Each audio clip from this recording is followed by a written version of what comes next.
কালাই রুটি হলো রাজশাহী ও চাঁপাইনবাবগঞ্জের একটি ঐতিহ্যবাহী ও পুষ্টিকর জনপ্রিয় খাবার, যা মূলত মাসকলাইয়ের ডাল ও আতপ চালের গুঁড়া দিয়ে তৈরি করা হয়।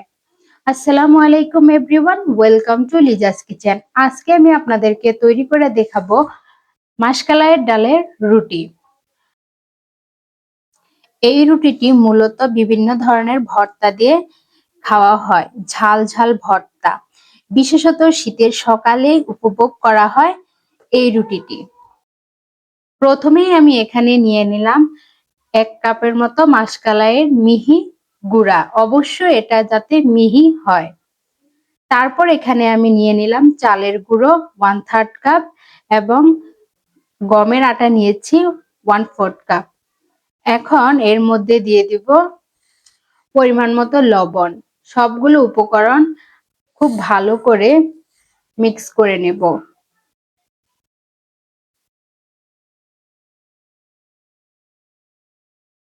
তারপর এখানে আমি অল্প অল্প ঠান্ডা পানি দিয়ে একটি ডো তৈরি করে নেব।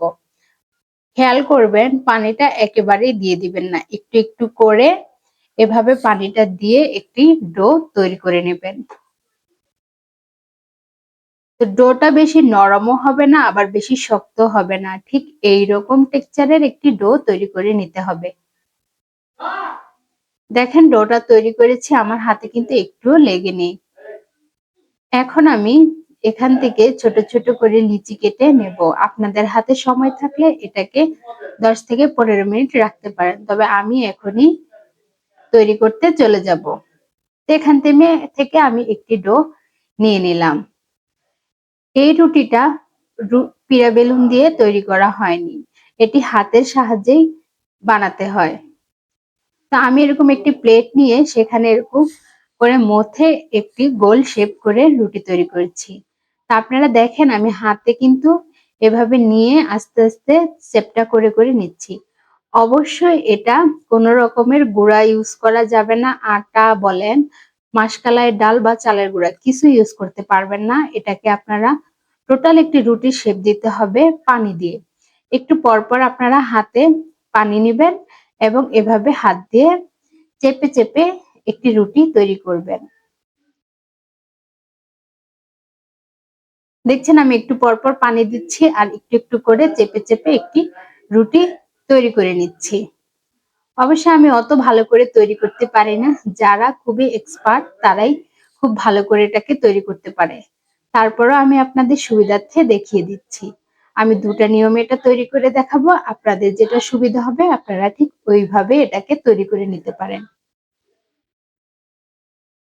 এই রুটিটা মূলত বিভিন্ন ঝাল ভর্তা দিয়ে খাওয়া হয়। রসুন, মরিচ, পেঁয়াজ, ধনেপাতা, শুটকি অথবা বেগুন, এই ধরনের ভর্তা দিয়ে এটা খেতে খুবই ভালো লাগে শীতের সকালে। তো ওইভাবে আমি একটি তৈরি করে নিয়েছি। এখন আপনাদের সুবিধার্থে আমি আরেকটি তৈরি করে দেখাচ্ছি। সেটা আমি প্লেটের মধ্যে এভাবে পানি দিয়ে চেপে চেপে তৈরি করে নিচ্ছি। এই রুটিটা কিন্তু নরমাল রুটির মতো অতটা পাতলা হবে না, মোটামুটি এটা মোটা একটা রুটি হবে। তা আপনাদের যেভাবে সুবিধা হয় আপনারা 2 নিয়মের মধ্যে যে কোনো এক নিয়মে আপনারা এটা তৈরি করে নিতে পারেন।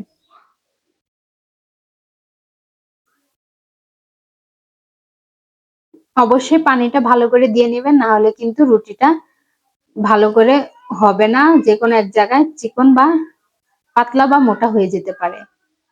দেখেছেন এভাবে আমি সবগুলো রুটি বানিয়ে নিচ্ছি। এখন আপনাদেরকে ভেজে দেখাবো। তা আমি এরকম একটি তাওয়া নিয়েছি, তার উপরে আমি একটি রুটি দিয়ে নিলাম। এখন আমি কি করব, রুটিটাকে ঢাকনা দিয়ে ঢেকে দেব। অবশ্যই আপনারা চেষ্টা করবেন এটাকে ঢাকনা দিয়ে ঢেকে দেওয়ার, তাহলে রুটিটা খুব সুন্দরভাবে ফুলে ওঠে। এটা মূলত মাটির মাটির যে তাওয়াগুলো থাকে না, কড়াই, সেগুলোতে ভাজা হয়। আমার কাছে ছিল না, তাই আমি এরকম প্যানে তৈরি করছি। অনেকের বাসায় মাটির তাওয়া থাকে না, তারা চাইলে এভাবেও তৈরি করে নিতে পারেন। তারপর একটি কাপড় দিয়ে আমি চেপে চেপে এটাকে ভেজে নিচ্ছি। দেখছেন কাপড় দিয়ে চাপলে কি সুন্দরভাবে এটা ফুলে ওঠে।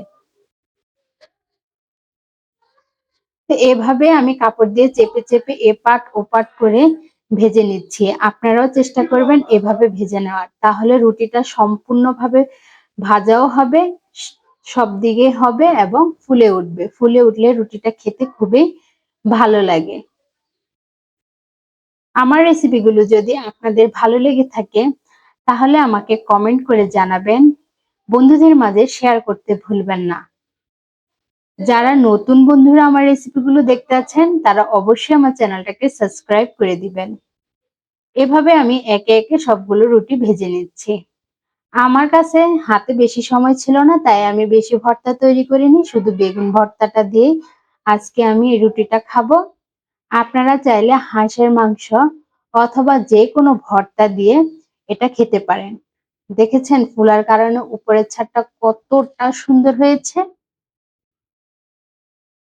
আজকের মতো এ পর্যন্তই। পরবর্তীতে আবার নতুন কোনো রেসিপি নিয়ে হাজির হবো। আল্লাহ হাফেজ।